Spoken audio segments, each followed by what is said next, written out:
Si. Passer la parole à Claire de Galambert sur son ouvrage De la religion en prison. On va Changer de basculer sujet. sur toute autre chose. On va passer de la case justice à la case prison. À partir d'un enjeu qui est à la fois central d'un point de vue médiatique, du débat public aujourd'hui, et puis qui en même temps est peut-être disproportionné par rapport à la place qu'il occupe dans l'univers carcéral. Alors, ce livre, pour le présenter, je pense que c'est important de rappeler qu'il a été le résultat d'un appel d'offres publié par l'administration pénitentiaire qui témoigne, un appel d'offres qui a dû être publié en 2008 ou 2009 et qui témoigne d'emblée qu'il y a un intérêt du sujet pour l'institution, de la part de l'institution elle-même. Nous avons répondu à cet appel d'offres en constituant une équipe qui est composée, enfin qui a été pilotée par Céline Béraud, Corinne Rostin et moi-même, et à laquelle a d'ailleurs participé Romain Juston lors des enquêtes. Et l'équipe, elle est intéressante. D'abord, ça a été un très très beau travail collectif. Et je ne sais pas comment ça s'est passé dans votre travail collectif, Benoît, mais nous, c'est vrai qu'on a eu... ça a été extrêmement fécond. Et ça a été fécond aussi, je crois, parce que il y a une complémentarité de compétences entre nous. Pour présenter très brièvement cette complémentarité de compétences, je vais présenter les trois co-auteurs. D'abord, Corinne Rostin. Corinne Rostin est une sociologue du carcéral. Et là, il y avait quelque chose, un enjeu extrêmement important pour nous, lorsque on avait chacune... En fait, nous sommes allés chercher Corinne Rostin avec Céline Béraud, sachant que Céline Béraud et moi-même sommes plutôt assez familières de la question religieuse. Et Céline Béraud est une sociologue du catholicisme. Pour ma part, ce qui m'intéresse de longue date, c'est les rapports des pouvoirs publics avec le religieux. Et lorsque nous avons commencé à parler avec Céline sur l'éventualité d'une réponse à l'appel d'offres, immédiatement, nous nous sommes dit, c'est impossible de traiter ce sujet sans embarquer quelqu'un dans l'équipe qui est sociologue de la prison. Et donc, pour l'anecdote, nous avons appelé Corinne Rostin, qu'on avait identifiée comme potentiellement une coéquipière, de même que nous avons appelé une autre spécialiste de la prison, qui est anthropologue, qui est Léonore Lequen. Et les deux nous ont immédiatement répondu « Ah, la religion, on ne la voit pas beaucoup en prison ». Finalement, nous avons fait affaire avec Corinne. Ce qui était extrêmement intéressant aussi, c'est le fait qu'en termes de socialisation, nous avions des profils, je crois que c'est important aussi de l'évoquer, parce que c'est une des dimensions aussi de l'enquête, c'est que Céline et moi-même étions socialisés aux religieux, ce qui n'était pas du tout le cas de Corinne. Et ça a été extrêmement intéressant aussi, dans la composition de l'équipe, d'avoir cette diversité de positionnement ou de socialisation qui faisait qu'il y avait une familiarité plus ou moins grande avec la dimension religieuse. Et pour poursuivre sur l'anecdote, lorsque Corinne est sortie des 3 premiers jours d'enquête que nous avons menés dans une grosse maison d'arrêt du sud de la France, d'une ville assez cosmopolite dont il est souvent question. Elle me dit, mais c'est incroyable, ce religieux que je voyais nulle part, je le vois partout maintenant. Donc, tout ceci nous en dit aussi assez long sur la façon dont on analyse un objet et la façon dont on le perçoit ou non selon les lunettes que l'on chausse.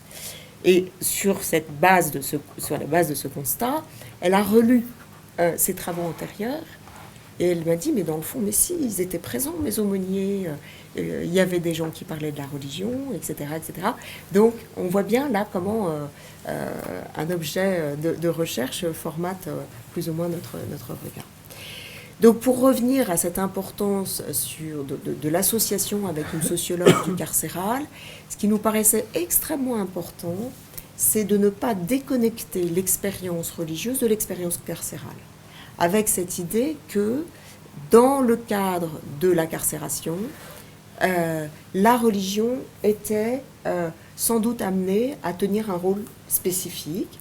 Non que nous dénions au départ l'idée que, ou que nous estimions qu'il y avait une logique totalement spécifique du religieux en prison, hein, mais l'idée c'était de se dire que le religieux en prison, ce que nous avons appelé le religieux carcéral, répondait à des logiques propres qui étaient induites par le cadre carcéral, donc qui avait un impact sur les détenus, hein, mais aussi sur les acteurs qui interviennent, et notamment les surveillants. Donc ça, c'était un point important dans la constitution de notre équipe, d'articuler expérience carcérale et expérience religieuse, sachant que, et là c'est aussi important de le souligner, c'est qu'il existait des travaux sur la religion en prison, des travaux qui avaient d'ailleurs été initiés par un collègue anglais qui est Jim Beckford, qui a été celui qui a lancé les toutes premières enquêtes sur le religieux en prison. Mais ces travaux venaient de la sociologie des religions. Ce qui intéressait ces sociologues, c'était la question de la diversification religieuse et la question évidemment de cette sécularisation qui n'est pas venue à bout du religieux. Hein. Et donc cette reproblématisation de la sécularisation avec sur la base d'une réévaluation d'un paradigme qui a longtemps été saisi comme la modernité implique le déclin inexorable du religieux. Or, ça résiste, ça se recompose. Et donc, c'était un peu les problématiques qui intéressaient nos collègues sociologues des religions. S'agissant de la prison en France, il y avait une enquête qui avait été menée par Farhad Khosrow-Khavar, et qui est un spécialiste de l'islam, et qui était donc complètement axé sur l'exclusivité musulmane, et qui, d'autre part, dialogue très peu avec la sociologie carcérale. Donc, c'est un peu en fonction de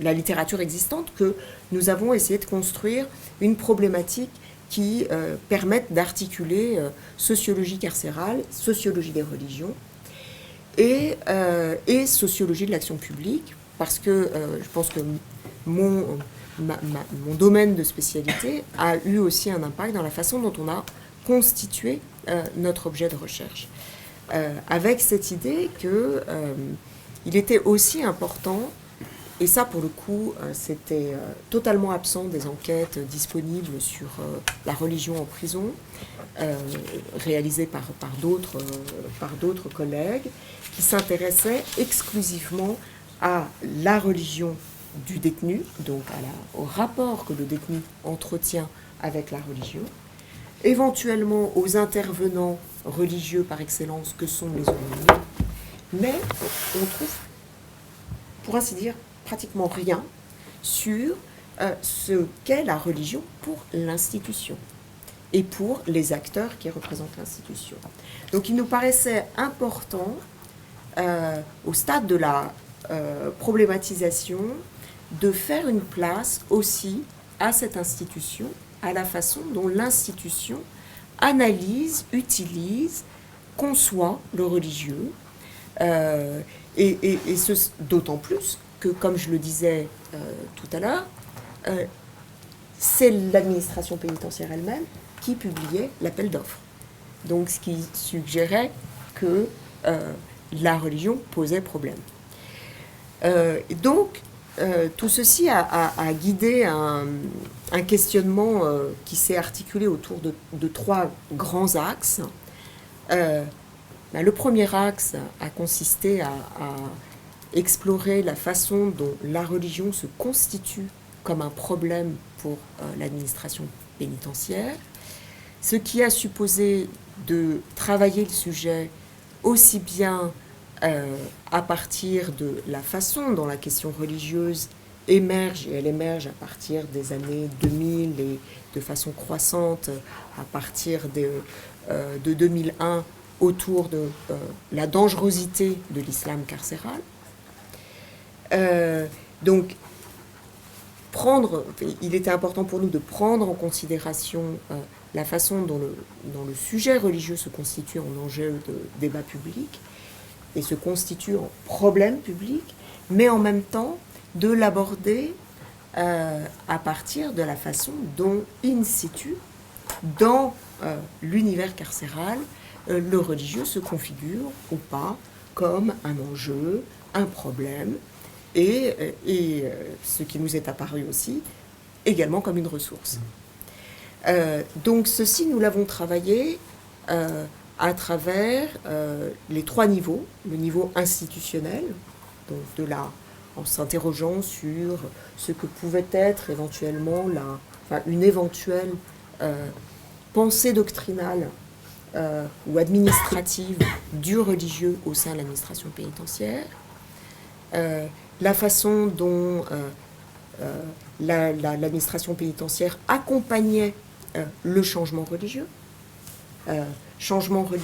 qui se traduit pas simplement par la sécularisation et le déclin du religieux, mais comme je le disais tout à l'heure, par une recomposition et une diversification de la demande religieuse, et le problème et tout ceci pouvant poser un certain problème à l'administration pénitentiaire, puisque on est sur un décalage entre une offre cultuelle qui est encore largement dominée par les cultes chrétiens et une demande qui est de plus en plus massivement extra-chrétienne, massivement musulmane, mais on a des demandes du côté des bouddhistes, des demandes du côté des témoins de Jéhovah, et donc tout ceci bouscule l'administration.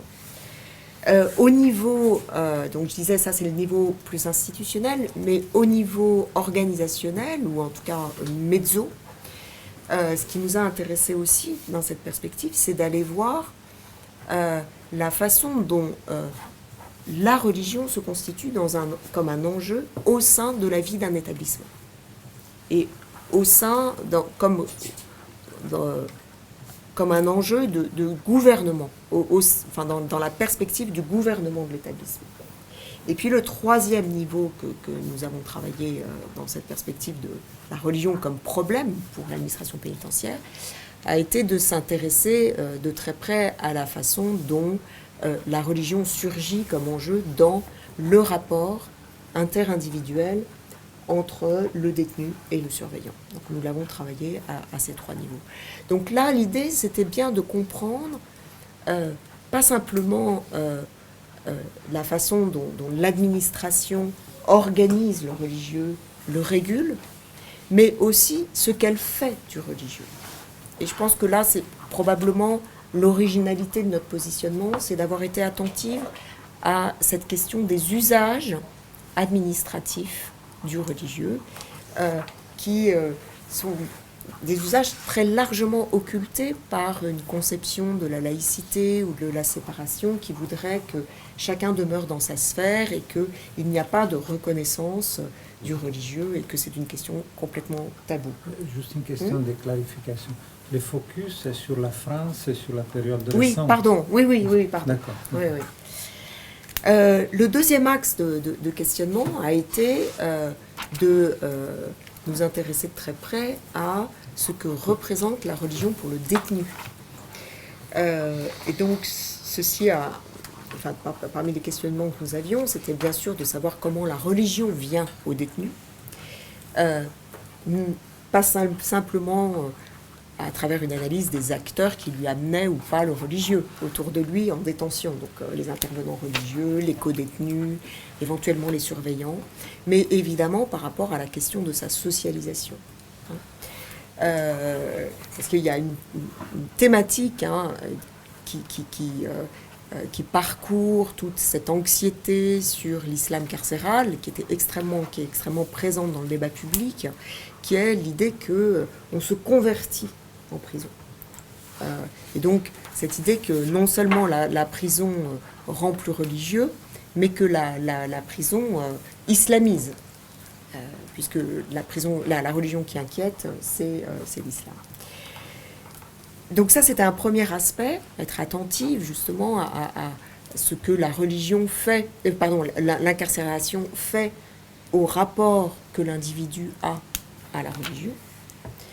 Et puis, l'autre aspect a été d'essayer de comprendre comment la religion se constituait ou non comme une ressource pour affronter l'épreuve de la détention. Donc ça, c'était le deuxième axe autour de ce rapport entre d'analyse de la religion du détenu. Et le troisième axe, évidemment, qui était incontournable compte tenu du sujet, était celui des aumôniers.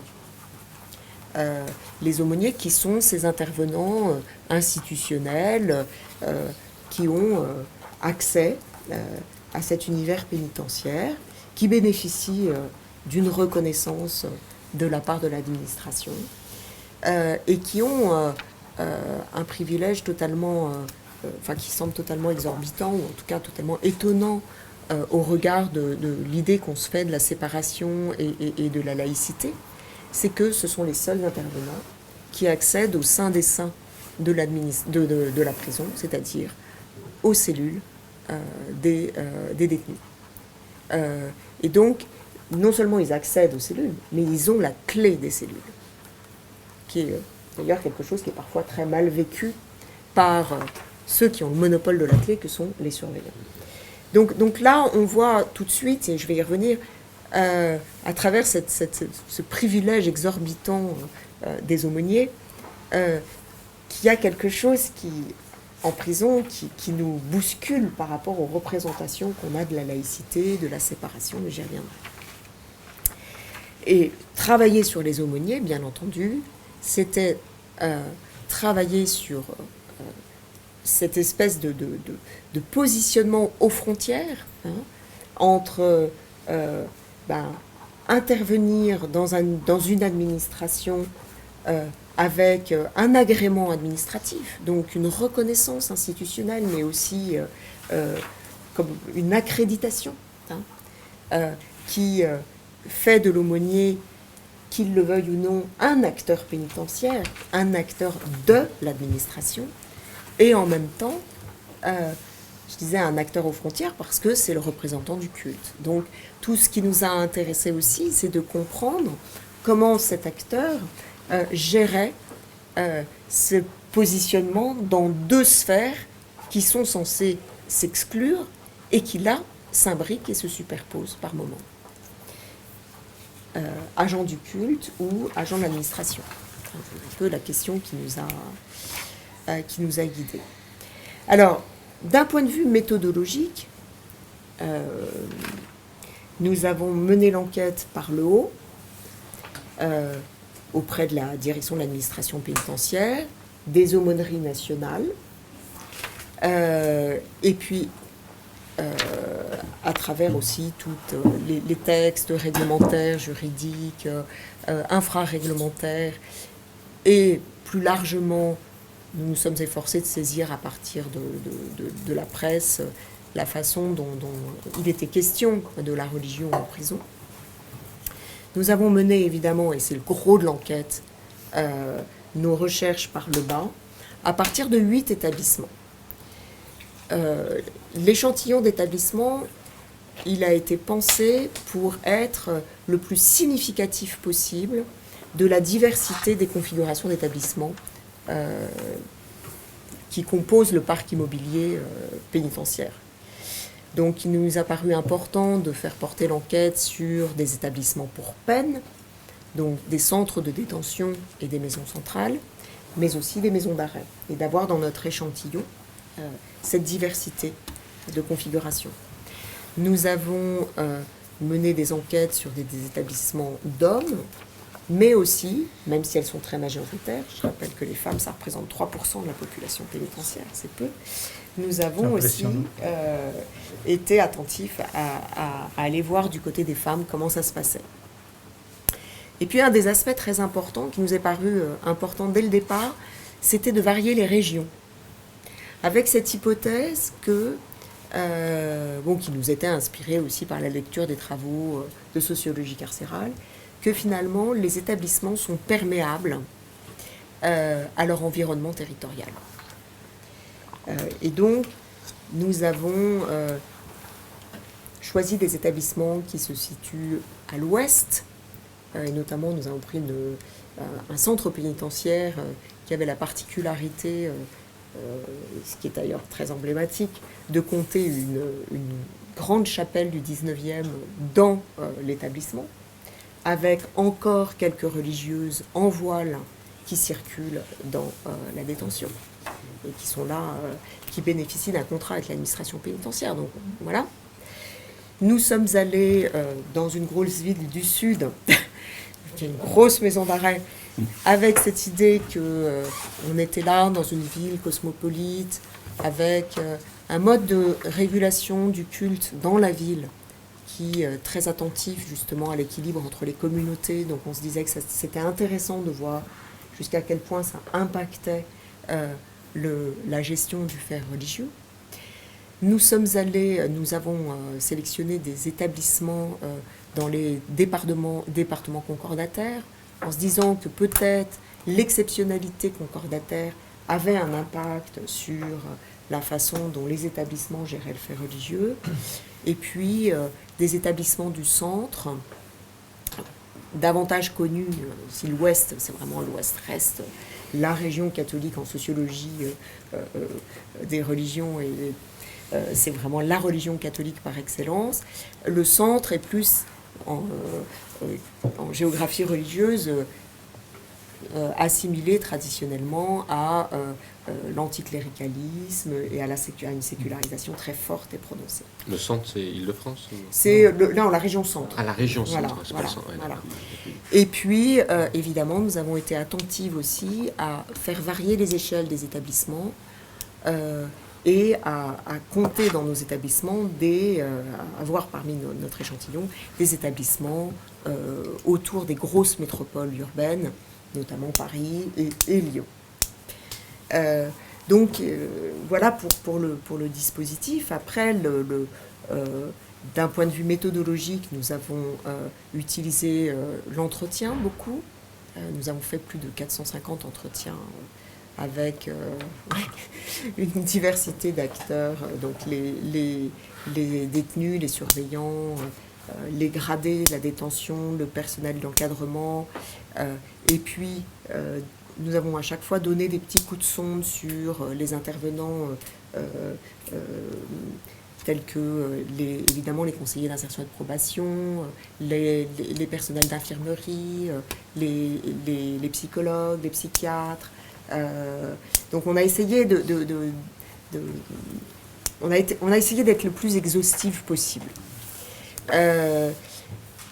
Et puis, nous avons fait aussi beaucoup d'observations. On a comptabilisé 80 observations, avec l'idée que c'était aussi important de regarder ce qui se passait. Alors, ces observations, ça peut être aussi bien de suivre la distribution des repas, sachant que c'est un enjeu, puisqu'il y a des repas à son port. Donc, voir un peu comment ça se passait. Ça pouvait être évidemment, alors le culte, l'observation du culte a été le gros de nos observations, selon les socialisations participantes, non participantes, enfin ça c'était aussi méthodologiquement quelque chose d'assez intéressant. Et puis des observations qui ont consisté à faire ce qu'on appelle du shadowing, c'est-à-dire de se mettre dans l'ombre des acteurs, donc ce qu'on a fait essentiellement avec les aumôniers. Suivre un aumônier dans ses déplacements au sein de la détention. C'était absolument extraordinaire et passionnant parce que non seulement ça nous a donné la possibilité de voir comment se jouait l'interaction avec le détenu, mais aussi de voir ce que l'aumônier produit lorsqu'il rentre dans la détention, qui lui parle, comment les personnels s'adressent à lui, comment les détenus aussi le considèrent. Et puis ça nous a aussi permis de suivre la trajectoire de l'aumônier dans l'établissement. Et ça aussi, c'est riche d'enseignement. Parce que est-ce que l'aumônier commence par aller saluer les directeurs de l'établissement ou non? Est-ce qu'il se cantonne dans certaines ailes ou en fonction de clientèle, etc. Donc ça, c'était aussi quelque chose qui était très instructif. Et parmi aussi les observations, on a eu des petits coups de sonde sur, par exemple, sur accompagner un surveillant pour surveiller une cour de promenade ou suivre un surveillant. Donc ce qui nous a donné comme ça une sensibilité à cet univers et qui nous a permis de toujours replacer la religion dans l'activité globale d'une détention. Nous avons aussi mené une enquête par questionnaire auprès des aumôniers, sur lequel on a eu un très très bon retour de 1 sur 4, donc ce qui est colossal, et pour mieux cerner leur profil et ce qu'ils faisaient. Donc croiser à la fois nos observations qualitatives avec un peu de quantitatif qui nous a permis de mieux cerner cette population d'aumôniers. Et puis, last but not least, qui a été vraiment une nouveauté, en tout cas pour moi, dans la façon dont je mène des enquêtes, c'est l'appareil photo. Se constituer une base iconographique. Et d'ailleurs, les PUR nous ont fait ce privilège de pouvoir introduire un carnet photo. Qui a été aussi, d'un point de vue même méthodologique, extrêmement intéressant parce que quand vous savez que vous avez un appareil photo et que vous allez faire des photos, ça aiguise le regard. Vous êtes beaucoup plus attentif à la façon dont, à ce qui fait sens, alors sans surinterpréter, mais à ce qui va faire sens dans votre livre ou dans votre photo. Donc ça a été un des points importants. Et deuxième point, c'est que au moment de la prise de photo, qui était évidemment négociée avec le chef de détention, le directeur de l'établissement, il se jouait des choses parfois tout à fait étonnantes. Et pour vous raconter une anecdote, je suis allée prendre une photo dans une maison centrale dans la cellule d'un détenu qui était complètement psychotique, qui était âgé, et dont j'avais remarqué qu'il avait des images de Bernadette Soubirous partout, des chapelets, etc. Je m'étais dit, tiens, c'est vraiment typiquement, c'est quelque chose qui me paraissait assez typique de certaines catégories de détenus, donc j'ai demandé l'autorisation. Et c'est le chef de détention lui-même qui m'a accompagnée. Et souvent, c'est les chefs de détention qui nous ont accompagnés pour les photos, ça c'est intéressant. Et donc je prends quelques clichés, et notamment un chapelet qui était posé sur un plateau avec les médicaments, tout un fatras de choses, l'incontournable mug de Ricoré. Enfin voilà. Et je dis, tiens, je ne sais plus pourquoi, on se met à parler du chapelet en sortant, où le chef de détention me dit, ah, ce chapelet. Je sors avec lui et je dis, ce chapelet, alors qu'est-ce qui vous a fait ce chapelet? Et il m'a raconté que en fait, c'était lui qui l'avait donné au détenu. Parce que le détenu avait demandé un chapelet à l'aumônier. L'aumônier avait donné un chapelet un peu à son corps défendant parce qu'il trouvait que le chapelet, c'était une forme de religiosité un peu archaïque, et voilà, mais enfin bon. Et le détenu n'était pas content parce que le chapelet ne coulait pas dans ses mains et qu'il n'égrenait pas assez vite. Et donc il a redemandé à l'aumônier qui l'a envoyé paître. Et en fait, ce qui était très intéressant, c'est que le chef de détention m'a expliqué qu'il était motard, qu'il avait participé au pèlerinage de Lourdes des motards et que du coup, il avait acheté un chapelet pour ce gars-là. Mais ce qui était très intéressant, c'était ce qui se jouait dans la transaction. qu'est-ce qu'il donnait à travers ce chapelet. Et en fait, ce qu'il donnait à travers ce chapelet, c'était une espèce de compensation de la honte qu'il ressentait à l'égard de la présence de ce détenu qui était psychotique et qui n'avait rien à faire en prison. Et donc là, il m'a expliqué que c'était le seul détenu auquel il serrait la main et dont il estimait qu'il n'avait rien à faire en prison. Donc c'est une anecdote, mais qui nous entraîne assez loin sur la façon dont la religion, il y a des tas de transactions qui concernent la religion. Alors, les résultats de la recherche, on les a structurés en 3 parties. Et ce que je me propose de faire, c'est d'évoquer très brièvement ces 3 parties pour vous laisser la possibilité de poser des questions sur les aspects qui vous intéressent le plus, parce que du fait de l'exhaustivité, enfin du caractère un peu exhaustif de notre enquête, il y a beaucoup de choses à dire. La première partie s'appelle les géométries variables de la laïcité. Et là, justement, ce qui nous a intéressés, et c'est d'ailleurs ce que je suis en train de poursuivre dans le cadre de mon HDR, c'est la façon dont finalement cette institution publique est un extraordinaire observatoire des rapports entre religion et politique en France, ou entre État et religion. Extraordinaire observatoire aussi des contradictions, de l'aporie, ou en tout cas du caractère totalement mythique de cette notion de séparation. Je ne conteste pas qu'il y ait une différenciation des sphères, mais la séparation est quelque chose qui est qui me paraît mériter d'être rediscuté. Il faut absolument, me semble-t-il, passer au-delà de cet écran, sous peine d'avoir des analyses qui sont totalement irréalistes des rapports entre État et religion. Alors, c'est vrai, il faut le signaler tout de suite, on est dans une configuration immédiatement exceptionnelle, puisque du fait que la prison est une institution fermée, il y a des dérogations qui sont prévues au régime général de la laïcité et de la séparation, qui sont d'ailleurs incluses dans la loi de séparation de 1905, mais qui déjà, je trouve, est un signal qu'il y a une ambivalence profonde dans le régime de séparation.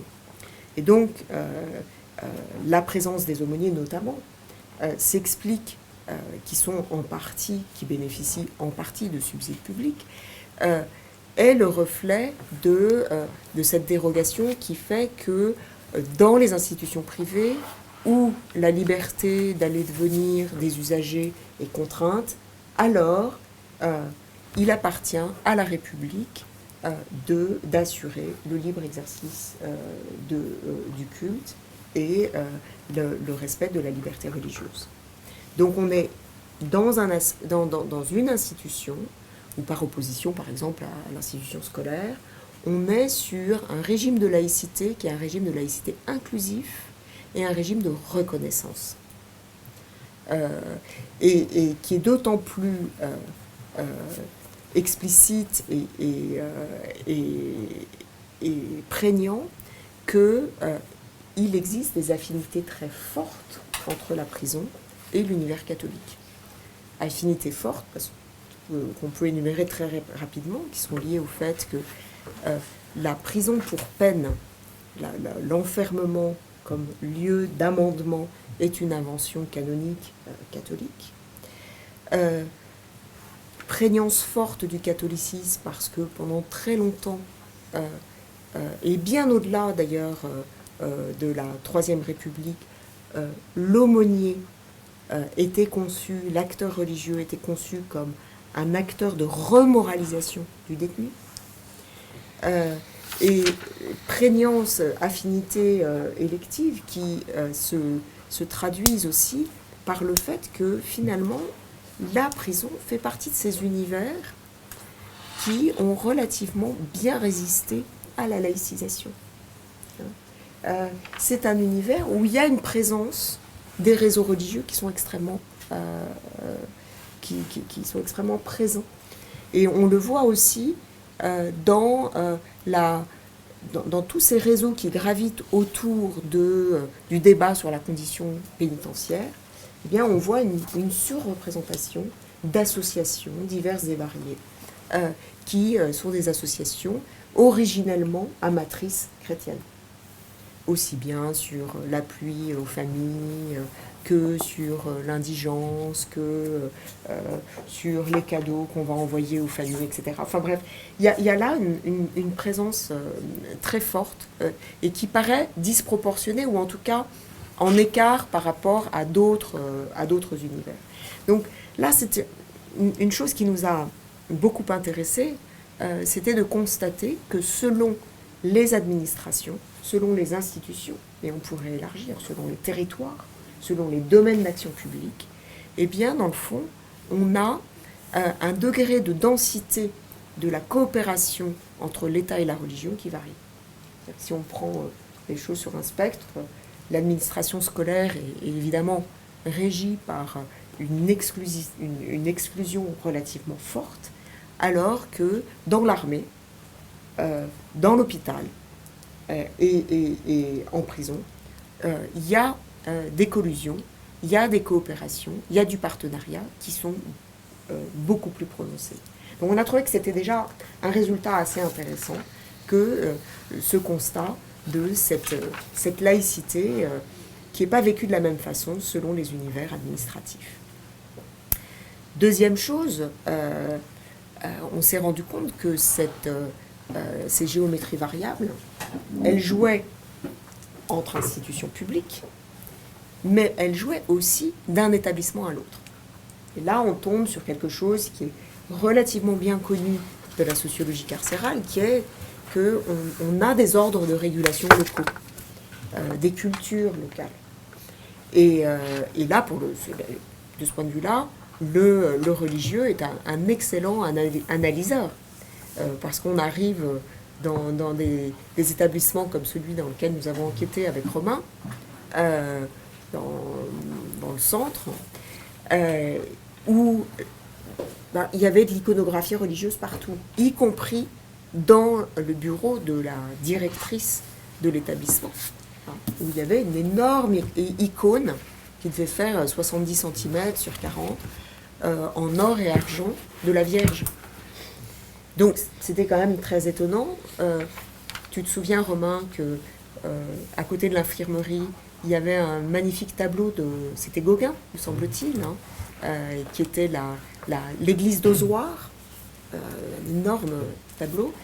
Et de façon aussi tout à fait surprenante, dans le bureau d'un des directeurs adjoints, il y avait aussi une représentation de Saint-Jérôme, du Caravage, qui trônait au-dessus de son bureau. Alors, ce qui est très intéressant, c'est qu'il faut éviter les surinterprétations.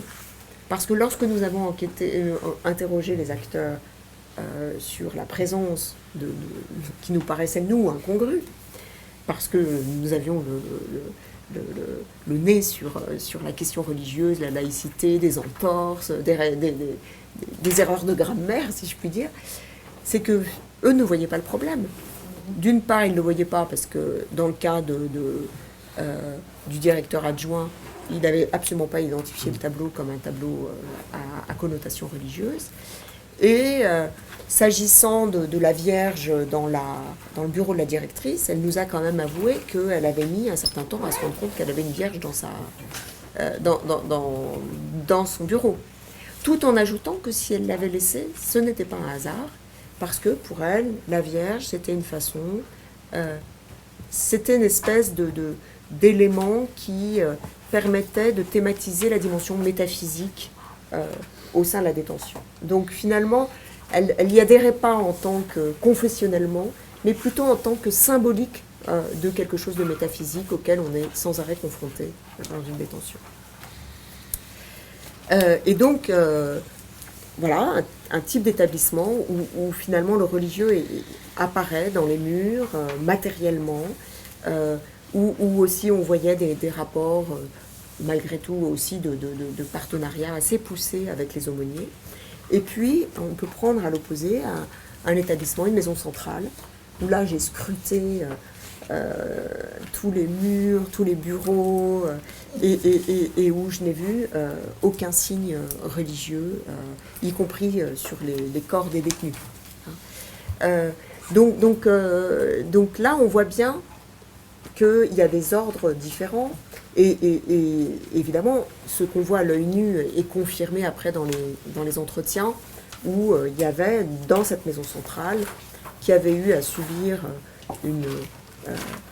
un mouvement de détenus musulmans qui avaient fait les prières sur la cour de promenade et avaient à un moment donné exercé une prégnance assez forte sur la détention.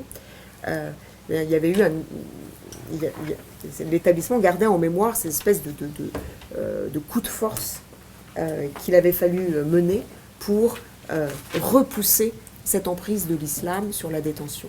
Et donc, on sentait, il y avait une espèce de fierté chez les personnels par rapport à cette reconquête de l'espace, par rapport aux détenus musulmans, et une détermination sans faille à ne pas se laisser de nouveau déborder. Donc c'est une des détentions dans laquelle la règle les règles de laïcité étaient appliquées de manière les plus stricte. Et l'établissement était du même âge aussi Non. Plus récent. Il était plus ancien. Mais il avait été reconstruit fortement dans les années 80 parce que il y avait eu une mutinerie qui avait incendié une partie de l'établissement. Mais donc, ceci n'a, par ailleurs, rien de propre à une maison centrale, puisque nous avons aussi assisté lors de l'enquête dans cette maison centrale à l'arrivée d'un détenu qui venait d'une autre maison centrale et qui a beaucoup suscité de discussions parce que il est arrivé avec sa gandoura, sa barbe très longue, et là on a appris, à travers la façon dont les personnels étaient choqués par rapport à l'ordre local, que oui, ça c'est typiquement un détenu qui vient de telle maison centrale où on cogère la maison avec les musulmans. Voilà. Donc c'était intéressant aussi de voir que d'un espace à l'autre, il y avait de fortes variations. Et puis cette première partie sur la laïcité carcérale et ses géométries variables, elle nous a aussi entraîné sur ce que nous avons appelé la renaissance d'une politique du culte. Et qui est que l'appel d'offres auquel nous répondions ne venait pas de nulle part, et qu'il s'inscrivait dans un moment où il y avait une effervescence au sein de l'administration autour de la question religieuse, et avec la mise en œuvre d'une politique de rattrapage ou de réajustement pour combler justement cet écart entre une offre trop majoritairement chrétienne et une demande de plus en plus massivement musulmane. Demande non satisfaite, ou peu satisfaite, ou insuffisamment satisfaite, et qui a justifié le fait que l'administration pénitentiaire s'engage à partir de... et on a très bien identifié le groupe d'acteurs qui est porteur de ces réformes, autour des années 2005-2006, donc ce groupe d'acteurs qui a porté une politique de rattrapage à l'égard de l'islam, mue à la fois par un désir de justice et d'équité, ou d'égalité, mais aussi favorisé par un contexte d'inquiétude à l'égard de l'islam, laissé en très grande déshérence dans les établissements, ce que n'avait pas manqué de pointer Farhad Khosrow-Khavar, dont l'étude qui date de 2003 avait mis le doigt sur l'absence totale de prise en charge par l'institution de cette dimension importante et des effets délétères que ça induisait via des phénomènes d'auto-organisation et de caïda religieux que l'administration pénitentiaire contrôlait pas toujours très bien. La deuxième grosse partie de l'ouvrage concerne la religion comme ressource pour le détenu. Et là, on l'a intitulé de façon un peu humoristique l'opium du prisonnier, point d'interrogation. Et ce qui compte évidemment ici, c'est le point d'interrogation.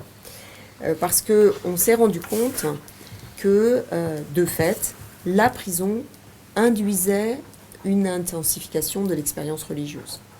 C'est une chose qui était dite de façon récurrente dans les entretiens, qui était dite par les détenus, mais qui était aussi soulignée par les surveillants. Et donc, ça nous a interrogés et on a essayé de comprendre ce qui expliquait cette intensification. Et on a essayé de le comprendre pour le coup, en ne déconnectant pas l'expérience religieuse du contexte et en étant attentif au fait qu'on était dans un contexte où l'institution elle-même offrait du religieux à ses usagers. Donc il y avait comme une structure d'opportunité relativement ouverte à l'expression de cette demande et de cette religiosité. Bien entendu, ce qui est important, c'est de comprendre ce que la religion permet de faire. Et on s'est assez vite rendu compte, en discutant avec les détenus et les surveillants, que la religion permet de faire beaucoup de choses.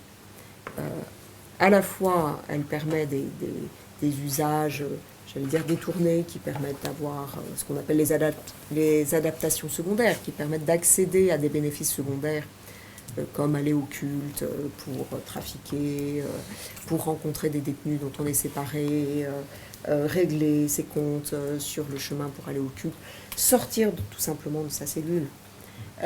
Mais on s'est aussi vite rendu compte qu'il y avait quelque chose qui se jouait aussi de très important dans le culte et dans cet accès aux religieux, qui était que le culte restaurait des formes de civilité ordinaire, qui étaient annihilées par l'univers carcéral. C'est-à-dire en voyant nos détenus rentrer au culte, en sortir, on se rendait compte que une des choses qui était assez étonnante, c'est que le culte était comme un espace d'extraterritorialité au sein de la détention.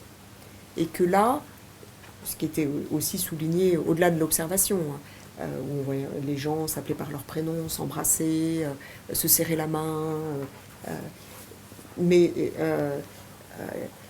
c'est des choses aussi qu'on a pu observer dans le rapport avec l'aumônier.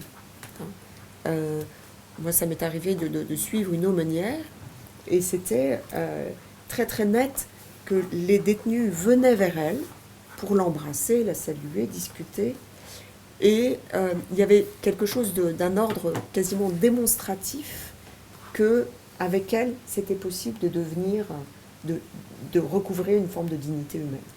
Et que là, on était dans un autre registre, dans un autre ordre interactionnel, qui restaure d'une certaine manière une forme de dignité humaine. Et puis, alors là, ce sont les aspects, je rentre un peu en profondeur dans l'usage qui est fait du religieux, donc des usages qui visent à obtenir des bénéfices secondaires, des usages qui sont plus de l'ordre du supplément d'âme, et puis des usages qui, à travers les savoir-faire dont disposent les religions, et l'ouverture vers un ailleurs extrasocial, permettent des logiques de resubjectivation. À la fois parce qu'il y a du pratico-pratique, réciter ses prières, restructurer sa vie, justement en le scandant par les prières, pratiquer la méditation, lire les Écritures, revêtir les téphilines le matin pour se mettre en connexion avec Dieu. Donc, on a vu que tout ça aussi agissait comme une espèce d'ensemble de pratiques, de savoir-faire, qui était une voie parfois de resubjectivation pour l'individu, de remise en ordre. Et évidemment, ceci s'appuie sur cet extraordinaire stock de ressources symboliques de l'ailleurs. Hein. Cette idée que y a, à travers le religieux, s'offre à la personne un autre espace de classement, une intégration dans une humanité pécamineuse qui fait que, dont parlent tous les textes religieux, et qui fait que, sous le regard souvent d'un Dieu miséricordieux, il y a une possibilité de reconquérir une forme de restauration identitaire. Et ça, c'est quelque chose qui est extrêmement présent, notamment dans les discours et dans les comportements de ce qui est la lie des détenus, que sont les détenus pour affaires de mœurs, et notamment les pédophiles. C'est-à-dire qu'on voit là que l'espace religieux est un espace, le seul espace qu'il leur reste pour se reclasser moralement. Alors évidemment, cette ressource religieuse, elle peut aller dans le sens du meilleur comme du pire. Et c'est là aussi où... Ah, il va falloir que je... D'accord. Bon, ben, on reviendra là-dessus. Et dans cette partie, on a essayé de montrer que cette ressource religieuse, elle était évidemment relative. Elle est relative parce que tout le monde n'y a pas accès. Donc c'est là qu'on retrouve la question très importante de la socialisation religieuse, qui en tout cas, nous, à travers les détenus qu'on a pu voir, est quand même une des variables, un des paramètres très importants dans l'utilisation de la religion dans la détention. Elle est une ressource relative parce qu'elle se combine avec d'autres ressources que peuvent être la famille, le sport, l'enseignement qui est dispensé en détention, etc., etc. Donc c'est cette idée que il ne s'agit pas de surestimer la valeur de cette ressource. Et puis, nous avons aussi évidemment été très attentifs, non seulement à la religion comme ressource, mais aussi la religion comme contrainte, à la fois comme contrainte sur les autres, à travers des actions de prosélytisme et autres, comme contrainte aussi morale, à travers des discours de détenus qui se sentent accablés par une image divine qui ne pardonne pas, et puis contrainte aussi à travers justement le stigmate du radical, c'est-à-dire le fait qu'être musulman, il y a un coût à être musulman aujourd'hui dans le monde pénitentiaire, surtout si on arbore les signes extérieurs d'une religiosité intensive. Donc ça fait partie. Et puis le troisième, donc je passe très vite sur la troisième partie de notre ouvrage, qui est consacrée à la réinvention de l'aumônerie, qui était dans les années 90 une institution qui paraissait totalement has-been, désuète, vouée sans doute à disparaître, qui faisait pas beaucoup parler d'elle, et qui connaît un essor tout à fait exceptionnel depuis les années 2000. Pour vous donner quelques chiffres, en 1995, on comptait 638 aumôniers. On en compte aujourd'hui, en 2016, 1532. Donc on voit là qu'il y a quelque chose il y a un essor considérable qui se fait bien entendu au bénéfice de l'islam, mais qui se fait au bénéfice de tous. C'est-à-dire que toutes les aumôneries, y compris les aumôneries traditionnelles, donc catholiques et protestantes, bénéficient de cette progression. C'est tout à fait intéressant, même si on regarde en valeur relative, on voit que les musulmans et les nouveaux cultes, les témoins de Jéhovah, mais aussi les orthodoxes, sont en termes de progression bien devant. Mais je trouve quand même très intéressant de voir qu'on est dans une logique de réajustement de l'offre et de la demande, mais qu'en même temps, pour que cette logique de réajustement se fasse, elle donne des gages, ou elle donne des gages aux anciens cultes. Donc ça, c'est un point qui est intéressant. Et néanmoins, cet essor de l'aumônerie s'accompagne de reconfigurations qui sont liées notamment à l'institutionnalisation de l'aumônerie musulmane, institutionnalisation qui a pris corps à partir de 2006, à travers la nomination d'un aumônier national musulman. Et cette entrée, cette montée en puissance de l'aumônerie musulmane, dont on parle beaucoup comme un outil de lutte contre la radicalisation, a aussi des effets en retour sur les aumôniers en général, notamment à travers une très forte pression à la professionnalisation. Vous savez qu'aujourd'hui, les aumôniers, les tout nouvelles aumôniers accrédités par l'administration pénitentiaire, dès lors qu'il est bénéficiaire de rémunération, est tenu de suivre un DU de laïcité. Donc, pression très forte de la professionnalisation et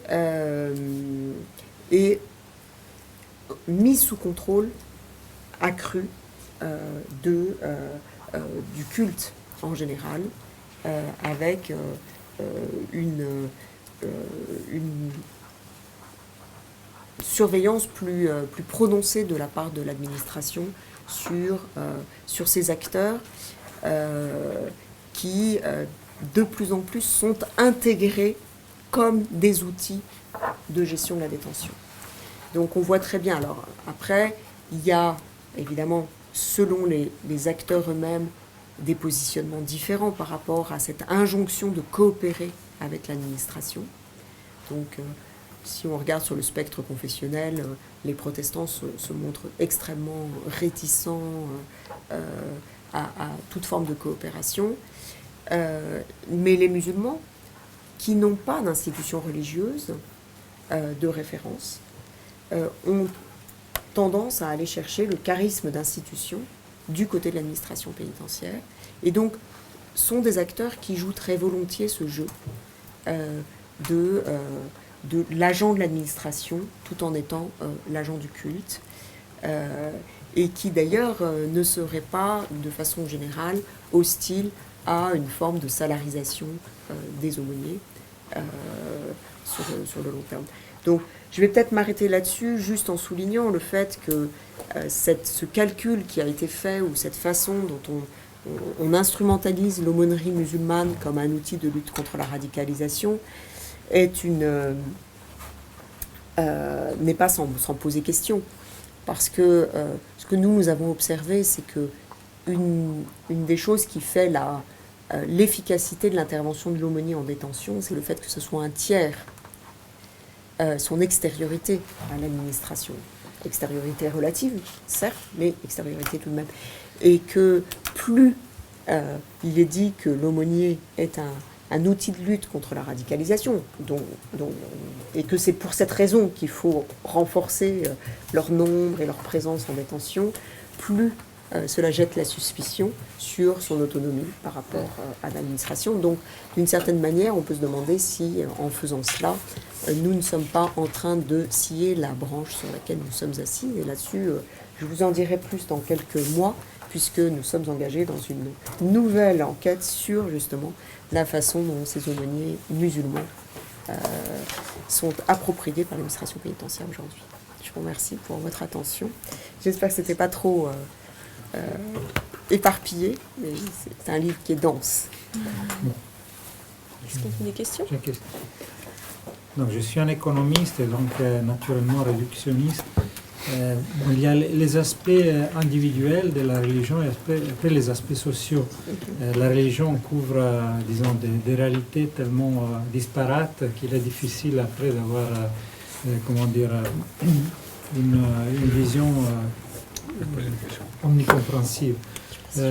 Si on regarde plutôt les aspects sociaux, donc les titres de la religion en prison, peut-être il faudrait dire, d'une manière un peu provocatoire, des religions au pluriel en prison. Parce que ce que je vois, moi, c'est que d'une part, il peut y avoir une religion qui correspond un petit peu à un ordre social. J'ai une vision un peu durkheimienne. Hein.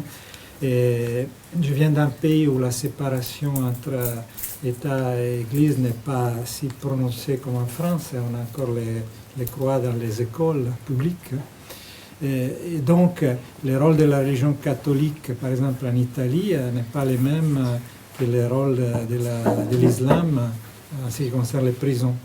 Et bien évidemment, l'islam peut être aussi peut véhiculer une forme d'opposition au pouvoir établi, tandis que la religion catholique peut servir à la renormalisation des prisonniers pour qu'ils adhèrent mieux et plus à l'ordre social que la religion cristallise au sens de Durkheim. Et donc je vois une fonction du point de vue social complètement différente de la religion catholique et de l'islam dans les prisons, dans les pays chrétiens, hein, entre guillemets. Hein. Bien évidemment, c'est une caricature parce que l'islam aussi, il peut y avoir des radicalisés qui utilisent la religion pour, disons, s'opposer, pour exprimer une révolte aussi sociale. On pourrait se poser la question dans quelle mesure les terrorismes de matrice islamiste a pris le relais sur les terrorismes, par exemple, de matrice anarchiste. Hein, dans quelle mesure on utilise l'islam pour s'opposer et faire de l'antisystème de manière plus ou moins violente. Donc, le rôle n'est pas du tout le même des religions. Et la prison, c'est la question que tu poses est extrêmement importante, parce qu'on voit bien que la prison, c'est aussi une façon de ramener à l'ordre, de normaliser, c'est un lieu de contrôle social, etc. Voilà, c'est une question extrêmement importante que tu poses. Mais voilà, il faut distinguer, les religions n'ont pas du tout la même fonction selon... Là-dessus, je suis un petit peu en résistance, c'est-à-dire que justement, enfin, je ne l'ai pas dit, mais on a justifié le fait d'abord de travailler sur la religion. Ouais. Et de ne pas se cantonner à l'islam par le fait qu'on ne voulait pas enfermer la religion musulmane dans une espèce d'irréductibilité indépassable. Et avec cette idée que nous assumions l'idée que dans le religieux, qu'on soit juif, musulman, chrétien, il y a un fond commun d'expérience qui est constitué aussi socialement par le fait qu'il y a des distinctions de sphères d'activité. Donc on avait cette idée que travailler sur l'ensemble des religions, c'était aussi peut-être sortir de formes d'essentialisation qui cantonnaient l'islam dans une certaine conception et donc l'idée était aussi de faire de l'expérience chrétienne, juive, du témoin de Jéhovah, un levier de connaissance pour essayer de comprendre aussi, au-delà de l'islam, ce que la religion permet de faire. Mais est-ce que l'islam, dans les religions, dans les prisons iraniennes, joue le même rôle que l'islam dans les prisons françaises? Non, ça j'en conviens. Mais là, ce qui nous intéresse, c'est de voir aussi je pense que la question, c'est de savoir si la religion musulmane dans une détention est vécue de façon différente, ou en tout cas joue une fonction différente de la religion chrétienne, pour aller vite. Alors, oui et non. C'est-à-dire que, oui, on voit très très bien qu'on a là une religion qui se pourvoit en identité, qui joue un rôle identitaire très fort, qu'on retrouve chez les gens du voyage, les chrétiens, les évangélistes, les gens du voyage. Donc on voit là qu'il y a des choses aussi assez similaires. Et donc que cette logique un peu communautaire n'est pas l'apanage de l'islam, par exemple. ce qui fait la grosse différence dans C'est les nombres. l'islam, c'est le fait, c'est le rapport des musulmans à l'administration pénitentiaire et à tout ce qui est force de l'ordre. C'est-à-dire que là, on est dans la continuité d'une expérience, mais qui est une expérience de jeunes des banlieues, d'affrontement avec tout ce qui incarne l'État. Donc c'est plutôt... et là, il y a une dimension proprement politique, au-delà de l'islam politique, tel qu'on l'entend classiquement. Je pense qu'il y a une dimension proprement politique de l'identité.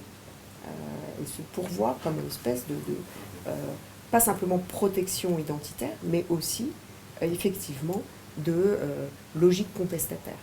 Et comme le nombre est important, on voit des logiques protestataires, contestataires, se créer à partir de l'islam, ce qu'on ne voit pas à partir des autres religions. Donc ça, ce qu'on voyait un peu plus, ces logiques de solidarité communautaire, on les voit, alors, sans qu'elles basculent du côté de la contestation, du côté des témoins de Jéhovah notamment, et puis des gens du voyage. Mais cela n'empêche pas que tous les musulmans, et c'est ça qui est intéressant, c'est qu'il y a une palette de positionnement extrêmement vaste au sein de la population musulmane. C'est-à-dire qu'effectivement, il y a un noyau qui va, dans certains cas, dans certaines détentions, sous certaines conditions, et c'est ça peut-être qu'il faut analyser, se constituer comme un groupe un peu de contestation et faire de la religion un espèce d'enjeu de négociation avec l'administration. Mais c'est un des positionnements qui est loin d'ailleurs d'être majoritaire. C'est-à-dire que nous, on a vu beaucoup de gens qui se prévalaient de l'islam, qui redoutaient cette logique-là, et qui tenaient à distance ceux qu'ils estimaient être des radicaux, etc. Donc il y a beaucoup de conflits aussi au sein même de la population musulmane. Et ensuite, ce qui est intéressant, c'est que dans la façon dont l'administration regarde ces détenus, il n'y a pas vraiment on n'a pas constaté alors aujourd'hui plus, parce que nos enquêtes, on les a terminées en 2013, mais on était déjà dans des logiques où on parlait de la radicalisation, du prosélytisme, etc. Et il y a une gestion aussi extrêmement apaisée de l'islam qui peut s'exprimer, et des discours qui sont tout à fait similaires par rapport à la façon dont l'islam peut permettre de se reconstituer, de s'apaiser, comme un outil d'apaisement de la détention. Le problème est qu'aujourd'hui, on n'a pas beaucoup d'idéologie disponible pour incarner la révolte. L'islam offre une possibilité. Ça, c'est la thèse d'Olivier Roy, oui, bien sûr. C'est la thèse d'Olivier Roy. Donc, oui, je trouve que j'ai beaucoup apprécié ta longue présentation de votre position, comment vous avez constitué l'équipe, et donc de ce qui est constitutif de votre positionnement de recherche, qui me paraît une sorte d'ambition un peu de nature anthropologique, avec une ambition totalisante un peu de l'univers carcéral, quoi. Donc je trouve ça tout à fait intéressant, et en même temps, je dirais, c'est pas une anthropologie de la prison, quoi. Et d'une certaine façon, j'ai l'impression qu'il y a une ambition. Alors, je ne sais pas si elle est, j'avoue que j'ai pas vu dans l'ouvrage, si elle est assumée, c'est une ambition de monter en généralité, et notamment me semble-t-il, sur 3 points. Le premier point, c'est une sorte de réactivation de la religion comme élément structurant dans la société, pour dire les choses, on pourrait les dire autrement, mais c'est ce qui me vient à l'esprit maintenant. 2, la question de la gestion publique, c'est-à-dire, et notamment, ça participe sans doute d'une analyse de l'évolution des politiques publiques et de l'incapacité ou de l'impossibilité du top-down et une gestion publique plus dans la négociation avec les populations concernées, quoi. Donc quelque chose qui est exemplaire de l'évolution générale de l'action publique. Et puis 3, c'est ce que vous avez traité aussi dans la recherche, c'est-à-dire les détenus comme acteurs sociaux, quoi. Donc une rupture avec l'image classique, traditionnelle, le sens commun du détenu comme un sujet qui subit, en quelque sorte, mais qui là se saisit comme tu l'as dit, de la religion comme ressource. Et voilà, donc je trouvais cette espèce on voit tout de suite le dépassement possible, c'est au-delà de la prison, c'est quelque chose qui pose des questions beaucoup, beaucoup plus générales. Alors sur le dernier point, par contre, tu as évoqué pour le détenu la religion comme un élément pour redonner de la dignité, de restructurer, enfin redonner de l'intérêt, de l'importance à la personne, etc. Tu n'as pas évoqué du tout la religion comme un élément de stratégie de pouvoir ou de contre-pouvoir, d'une certaine façon. Et est-ce que vous ne l'avez pas observé, ou il me semblait que tu avais rapporté dans d'autres écrits de toi justement des jeux de pouvoir très très forts de la part de détenus qui vont se saisir de la religion pour contrer le pouvoir de l'administration pénitentiaire et au-delà le pouvoir de l'État. Alors, merci Jacques sur les montées en généralité. Oui, bien sûr, c'est ce qui fait le caractère absolument passionnant de la prison. De toute façon, on est sur quelque chose... C'est un phénomène social total, comme dirait Gurevitch. C'est ça. Et je ne sais plus, je crois que je la cite à la fin, mais Michel Perrault qui dit que finalement, on est dans une espèce de logique paroxystique du social et qui fait qu'il y a moult enseignements qui en sortent. Et alors, sur les montées en généralité, je te rejoins totalement, c'est-à-dire qu'il y a... en fait, il y a des montées en généralité qui sont possibles. Donc déjà, la religion est un excellent analyseur de la vacuité du sens de la peine en prison. C'est-à-dire que la question est des contradictions de la laïcité républicaine, puisque, en fait, ce qu'on a découvert, c'est que ce qui fait que la religion est une ressource, c'est bien sûr la socialisation des individus, etc., leur histoire personnelle, etc.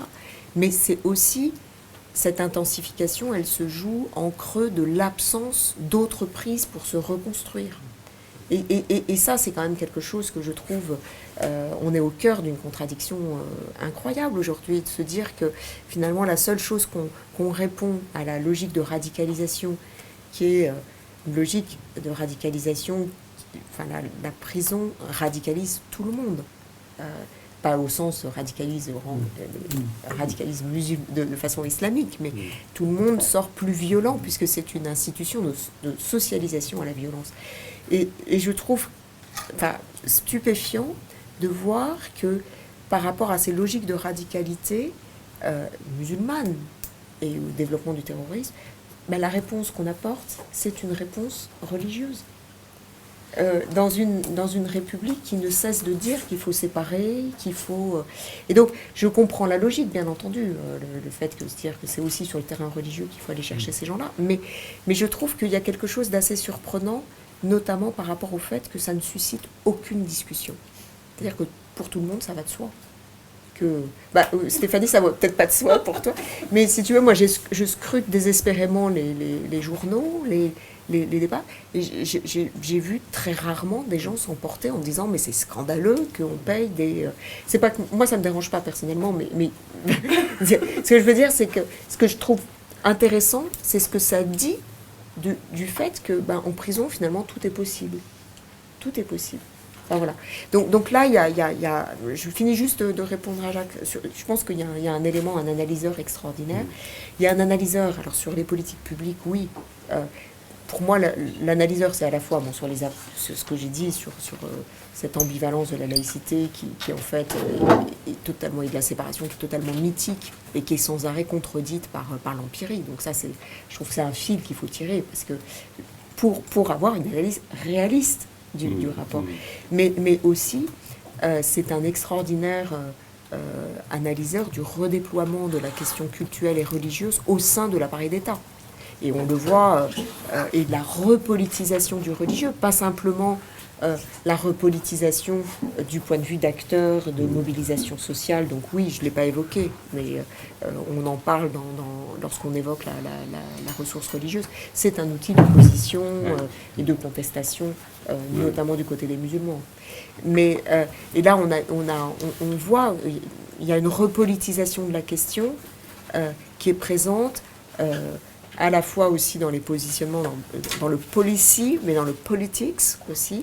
Et je trouve que les présidentielles qu'on vit sont exemplaires à cet égard. Et en même temps, C'est-à-dire est-ce qu'on peut dire juste, pas monopoliser l'espace d'échange, c'est paradoxalement un univers totalitaire dans lequel l'État se trouve plutôt dans une position de négocier. Ah oui, alors ça, alors de ce point de vue-là aussi, mais ça fait longtemps qu'en sociologie carcérale, on sait que une prison ne se tient que sous la forme d'une co-régulation et que ça, les travaux de Antoinette Chauvenet l'ont montré, c'est-à-dire sur une logique de don et de contre-don et qui est complètement assumée. C'est-à-dire que nous, ce qu'on a vu dans certaines gestions de détention, c'est que on assume totalement d'avoir des détenus régulateurs qui sont musulmans et qui vont répercuter, mais comme on a eu des logiques de caïda, corse, basque, donc ça, c'est complètement assumé dans une détention. Mais ceci est probablement, au-delà de l'univers carcéral, quelque chose, comme tu le disais, c'est-à-dire qui renvoie à la normalité de la vie sociale. Et donc qui était peut-être insuffisamment vue. Et juste pour terminer, pour la repolitisation, on voit aussi depuis le début des années 2000 au sein de l'appareil d'État cette question religieuse qui réapparaît avec des formations sur la laïcité, des formations sur le culte, des référents cultes qui apparaissent de toutes parts, etc. Donc oui, on est sur la prison est un observatoire, mais qui nous parle voilà. Pardon, Stéphanie. Non, ne t'excuse pas. Tu disais, et tu insistais là-dessus, en prison tout est possible. Est-ce que tu as un peu répondu à la question que je me posais en disant que dès la loi de 1905, il y avait le caractère exceptionnel de la situation carcérale qui était prévu. Mais est-ce qu'il y a eu des projets pour dire non, on vous prive aussi d'un accès à une religion instituée, ou du moins à des représentants de la religion, comme on vous prive de votre liberté d'aller et venir, ou en prison. Est-ce qu'il y a eu des projets pour aller vers des formes plus je sais pas, dures peut-être, de laïcité. Et puis, dans la situation actuelle, il y a quelque chose dont tu n'as pas fait mention, sans doute parce que ça n'existe pas, mais moi je me souviens avoir fait il y a quelques années un voyage de classe en Allemagne. Et en Allemagne, les adolescents qui étaient au gymnasium déclaraient en début d'année leur religion. Ils avaient un cours de religion. Et ceux qui ne déclaraient pas de religion, ou qui déclaraient qu'ils étaient agnostiques, bénéficiaient d'un enseignement d'histoire, de civilisation. Est-ce que quelque chose est proposé pour le détenu qui rentre et qui dit « je suis ni musulman, ni catholique, ni ». Ou est-ce que vraiment, de fait, s'il a envie de sortir un peu plus que le strict minimum de sa cellule, on ne le pousse pas à choisir le moment où il va pouvoir... Oui, il y a une rupture d'égalité, tu as raison. C'est quelque chose, nous, qui nous a beaucoup frappé. Alors en Belgique, ils ont des aumôniers laïcs. Ouais. Et c'est vrai que quand on voit ce qu'apporte un aumônier à un détenu, ça peut être un petit pécule contre l'indigence, ça peut être une paire de chaussettes, ça peut être... Et c'est pas rien. Je veux dire, moi je me souviens d'un détenu du grand banditisme qui me parlait avec des trémolos dans la voix, des petits biscuits qui étaient servis au culte catholique et qui étaient faits par les religieuses de Nice. Et on était suffisamment en confiance pour que je lui dise, mais enfin quand même, c'est pas un peu dérisoire, enfin je sais plus comment c'est venu. Et il me dit, mais vous vous rendez pas compte, quand on est H24 dans une cellule, et il disait qu'au-delà du biscuit, il y avait cette connexion avec le monde extérieur, de l'humanité, enfin voilà, la restauration, une forme de restauration de soi en fait. Oui, c'est... alors, après, et par rapport à ça, on a deux positionnements d'aumôniers. On a des aumôniers qui sont extrêmement sécularisés dans leur approche du job. Et puis, on a des aumôniers qui sont plus sur des logiques moralisatrices et ou d'évangélisation, etc. Donc oui, enfin, pour moi, c'est un des gros une grosse rupture d'égalité. Et je Et de trouve... ce point de vue-là, un des outils, alors je ne connais pas grand-chose à la question de la prison, mais un des outils que la République a un peu bâti pour contrebalancer la religion, c'est l'outil bibliothèque dans la prison. Dans quelle mesure est-ce qu'il est investi justement pour conférer quelque chose à celui qui n'a pas de religion? Alors, il y a quand même, alors il y a une offre à l'activité qui est très large, qui s'est beaucoup étoffée depuis la réforme à mort. Hein, donc du sport, et puis il y a des activités socio-culturelles, du théâtre, de la musique, etc. Donc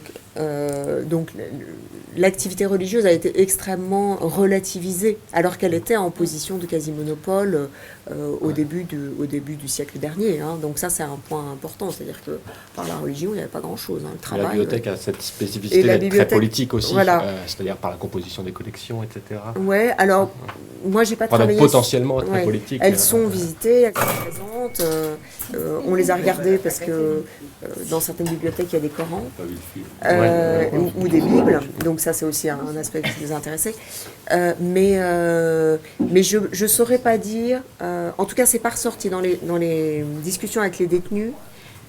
Les ressources qui sont importantes, c'est la famille. C'est l'éducation, enfin l'enseignement, la classe. La bibliothèque, c'est peu ressorti. Mais, non, parce que pour rebondir sur la question, est-ce que c'est un nouvel outil de protestation, la bibliothèque, tu prends les écrits des gens comme Action Directe, etc. La bibliothèque est l'outil par lequel on continue de manifester une protestation. Oui. Donc est-ce qu'on pourrait faire un parallèle, la religion qui est venue remplacer l'outil classique de protestation du détenu, qui est la bibliothèque? Pour moi, la protestation, notamment dans les années 70, dans les prisons, c'était pas les livres. C'était qu'on avait des détenus maoïstes qui ont... Et tout le mouvement de contestation des années 70 qui fait écho au mouvement GIP qui est créé par Michel Foucault s'inscrit dans cette logique-là. C'est qu'on a au sein des détentions des gens qui ont les savoir-faire de l'action collective et de la mobilisation. Ça pourrait être intéressant de comparer les modes d'organisation de la radicalisation dans les années de plomb. Moi, je pense à l'Italie, à Sofri, etc. Et de l'autre côté, mais justement, actuellement, est-ce qu'il y a du point de vue structuraliste des similarités? Alors, il y a des similarités sur l'islam, je pense, et puis elles sont pas mal établies par Roy. Je pense qu'il y a, d'un point de vue fonctionnel, on peut faire cette similarité. En revanche, une des choses qui, moi, depuis longtemps, l'islam m'intéresse, je travaille dessus, une des choses qui est très frappante, c'est le déficit d'action collective. C'est-à-dire qu'ils n'arrivent pas à... Alors, peut-être Daesh a changé quelque chose. Et là, justement, ça va être intéressant de voir, peut-être à nos dépens, mais voir comment les choses vont se politiser davantage. Mais c'est vrai que ce qui nous a beaucoup frappé, c'est que ces logiques protestataires, on les voit. On voit des usages de la religion. Mais en réalité, ce qui est encore plus frappant, c'est par rapport à la masse potentielle qui est disponible, c'est que ça ne marche pas si bien que ça. C'est-à-dire qu'il y a un problème d'organisation et de structurer une action collective durable. Mais ça, on le voit sur les affaires de voile, sur lesquelles j'ai beaucoup travaillé aussi. C'est-à-dire qu'ils n'arrivent pas à structurer une action, voilà, parce que c'est des gens qui ont peu de ressources, parce que l'islam est éminemment conflictuel entre eux, ce que je disais tout à l'heure. Oui, parce que je pense que la radicalisation concerne surtout les sunnites, et moins les chiites. Les oui, de toute façon, on a peu de chiites en France. Le problème des sunnites, c'est comment dire... tu as toute une variété, tu n'as pas un clergé qui centralise, une hiérarchie, donc il n'y a pas une... et tu peux avoir 1000 formes différentes de... Oui.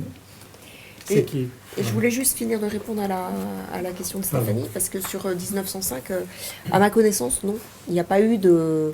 La prison n'a pas été un lieu sur lequel il y a eu des positions radicales, mais tu sais que la loi 1905 est une loi de compromis, et une loi qui a... Non, mais et en après fait, non plus. Et après non plus, et pour les raisons que j'évoquais, c'est-à-dire que la prison d'abord est hors de l'espace de la République, ça Badinter l'avait très bien montré, c'est-à-dire qu'on est hors espace république. En fait, autant pour l'armée, c'est une institution républicaine, mais qui justifie aussi la convocation du religieux par d'autres moyens. Mais enfin, ça, c'est autre chose. Mais autant, la prison, c'est un espace, c'est les marges. C'est les marges de la République. Et donc, il y a... Tu vois, je l'aurais potentiellement vu apparaître, même dans des discours politiques, pour le coup, deux partis attachés à une dimension religieuse importante, sous l'angle « on cherche à vous punir », quoi. Et vous priver de ça, c'est une punition supplémentaire. Dans des discours répressifs, on aurait tout à fait pu voir apparaître. Donc, je ne cherchais pas nécessairement à le rattacher à un mouvement pour la laïcité. Une forme d'inquisition républicaine. Voilà. Ouais. Non, ça pas. Non, ça pas. Mais je te dis, parce que justement, je pense qu'à l'époque, personne ne pensait à la prison probablement, et parce qu'il y a une forme de naturalisation de la présence du religieux pour les acteurs eux-mêmes. C'est ça qui est très frappant, c'est que tu discutes avec un directeur d'administration pénitentiaire, il te dit, mais l'aumônier, ça fait partie de la sécurité dynamique d'un établissement, par opposition à la sécurité plus coercitive, par des dispositifs techniques. Donc il y a, nous, c'est ça qui nous a très frappé, c'est-à-dire que les gens ne nous parlaient pas de la laïcité à l'époque. Très peu. Le mot ne sortait pas. Alors que Céline Béraud, qui venait de faire une enquête sur la religion à l'école, disait c'était la première chose. Donc, si tu veux, dans l'éthos professionnel, il y a un positionnement sur la question religieuse qui est complètement différent. Et ce qu'on entendait, c'était la religion, ça apaise. Et ça, du nord au sud, et de l'est à l'ouest, et du directeur de l'administration pénitentiaire jusqu'au surveillant de base, quoi, tu vois. Donc ça, je trouve, il y a vraiment un ethos, enfin une espèce de sens commun bureaucratique qui était extrêmement présent et qui s'explique par le fait que aussi c'est très commode pour la République d'avoir ces acteurs religieux qui viennent, qui apportent des sous, qui parfois font de la réinsertion derrière, etc. Enfin, il y a aussi une logique un peu de nécessité, je sais pas, mais en tout cas, voilà, c'est là, ça fonctionne. Il y a des réseaux qui sont puissants aussi, enfin qui le sont de moins en moins, mais voilà. Donc ça, c'est une des choses qui est surprenante. Une dernière question rapidement, parce qu'on a déjà dépassé l'heure, désolée. Moi, j'ai deux questions. J'ai une question qui est est-ce que vous avez observé comment la religion s'exprime à travers la nourriture? Parce que j'écoute Stéphanie et je me dis que tu sois à l'hôpital ou que tu sois dans un milieu où tu ne peux pas toi-même te faire à ta nourriture, te faire à manger, se pose la question pour un certain nombre de religions de la nourriture. Bon, ça, je crois que c'est quand même clair par rapport à la religion juive, c'est clair par rapport à la religion musulmane, et je ne connais pas trop bien les autres, donc je ne peux pas le dire. Et la deuxième question que je me suis posée, c'est pour ça que j'ai regardé les livres, pour moi, qui ai vécu en Tunisie pendant 18 mois, la religion musulmane va avec une langue, qui est la langue arabe. Le Coran est écrit dans une écriture et dans une langue. Quel rôle joue la langue dans le collectif, ou quand tu dis ils se retrouvent entre eux quand ils vont faire simple dans une salle de prière, est-ce que la langue arabe, voilà, est-ce que c'est ce qui les fédère, et s'il y a d'autres musulmans que des arabes, comment ça se joue? Parce que pour revenir à des années beaucoup plus lointaines, il y avait quand même des grands projets. Nasser voulait la grande nation arabe, etc. Ouais. Donc, comment ça se joue? Parce qu'en France, je suppose que les musulmans égalent quand même en grande majorité arabes. Oui, alors, la langue, non, l'arabe n'est pas fédérateur, ça c'est sûr. Il n'est pas fédérateur parce que beaucoup ne le maîtrisent pas. Ils parlent des dialectes éventuellement différents, mais certains ne parlent même pas le dialecte. Il y a quand même un phénomène aussi de conversion qui est important. Donc, au contraire, une des choses qu'on a observées, ce que je crois, Romain, tu avais observé à Villepinte, c'est le fait que, bien souvent, le culte est un lieu d'apprentissage de l'arabe. Donc les imams, les intervenants, les aumôniers ne prêchent ne prêchent pas en arabe, parce qu'ils savent qu'ils seront très mal compris par leurs fidèles. Donc la langue n'est pas fédératrice. Elle n'est pas fédératrice. En revanche, la langue est un enjeu qu'on observe en détention, si notamment un surveillant qui est d'origine arabe va parler avec un détenu en arabe, ça va être quelque chose qui va être extrêmement mal vécu. Un créole, un antillais fait la même chose, ça ne pose pas de problème. Un alsacien fait la même chose, ça ne pose pas de problème. Donc on voit là, il y a des logiques d'ethnicisation qui sont très fréquentes, mais il y a des bonnes logiques d'ethnicisation, ou des logiques d'ethnicisation des rapports sociaux qui ne posent pas de problème, et d'autres qui en posent. Et donc on voit à travers ça une suspicion très forte, a priori. Sur la nourriture, ça c'est un vaste sujet. Il y a une forme de... Alors, il y a des choses absolument étonnantes. Donc, d'un point de vue juridique, il est... l'administration pénitentiaire est tenue, dans la mesure du possible, à satisfaire aux obligations liées à des injonctions cultuelles ou religieuses. Dans la pratique, on ne sert pas de viande halal.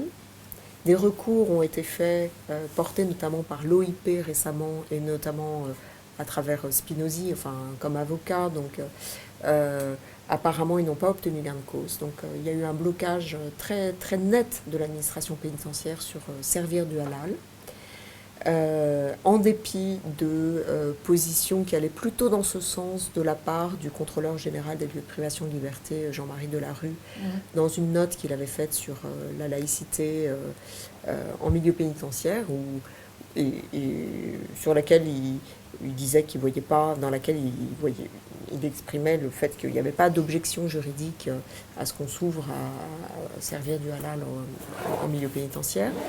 Donc là, il y a une espèce de blocage très net. L'option, c'est de faire des cantines. Les cantines, c'est l'achat sur le catalogue de produits divers et variés, dont des produits alimentaires, de faire des cantines la variable d'ajustement. Et lorsque on n'a pas accès à la cantine, notamment au tout début de la détention, c'est d'autoriser éventuellement le rabbin ou l'imam à apporter des produits qui vont dans le sens de ce qu'attend le détenu. Donc on est sur une prise en compte minimaliste, avec un effet que nous on avait observé, tu te rappelles Romain, je ne sais pas si tu te souviens, ce long entretien qu'on avait fait avec le surveillant, la surveillante qui gérait les cuisines, et on regarde derrière son tableau, parce que c'est un vrai casse-tête, parce que il y a une redistribution des gens tous les jours. Donc prévoir qui doit avoir quoi, les menus, etc., c'est vraiment un casse-tête. Il doit y avoir une quinzaine de menus différents, parce qu'on parle des menus confessionnels, mais il y a aussi les menus diététiques, voilà. Et on regarde son tableau et on se rend compte que les menus avec porc avaient été rebaptisés les menus chrétiens. Donc il y a une espèce de logique de confessionnalisation. Donc voilà, et ça c'est un enjeu aussi symbolique au sein des établissements. Et elle m'avait sorti une liasse de lettres de gens qui disaient, mais nous, parce qu'en fait c'est un établissement dans lequel ils avaient basculé, ils avaient inversé la logique, c'est-à-dire que le repas normal était le repas confessionnel, ce qu'ils appellent le repas confessionnel, donc sans porc. Et donc il y avait une mobilisation de la part d'un certain nombre de détenus plutôt âgés qui disaient, et là on voyait que pour le coup il y avait une dimension collective parce que les courriers étaient assez ressemblants, ils disaient mais nous on n'est pas des musulmans, nous on veut du porc. Donc on voit qu'il y a un enjeu identitaire en fait autour de la question du porc. Enfin ça c'est pas nouveau. Je vous remercie. Désolée d'avoir dû couper les questions. C'est moi qui étais trop bavarde, je suis désolée. Donc, la prochaine séance ce sera le 19 mai avec la participation de Maryse Bresson qui a dû nous quitter sur l'ouvrage qu'elle a coécrit, si je ne me trompe pas, c'est Le temps dans les sciences sociales. Voilà. Et la dernière séance que Jacques a gentiment réussi à coordonner récemment aura lieu le 16 juin sur Durkheim avec la venue de Marc Joly et de Mathieu Bérat. Voilà. Donc l'un nous parlera des Durkheimiens et la révolution sociologique et l'autre nous parlera de son HDR sur la sociologie des étudiants de Durkheim à Bordeaux. Voilà. Donc il y aura également Frédéric Le Baron et une ouverture par Pierre-Paul Zaliot. C'est chic, hein. Merci à tous. C'est chic et choc, là. Je vais enregistrer, attention.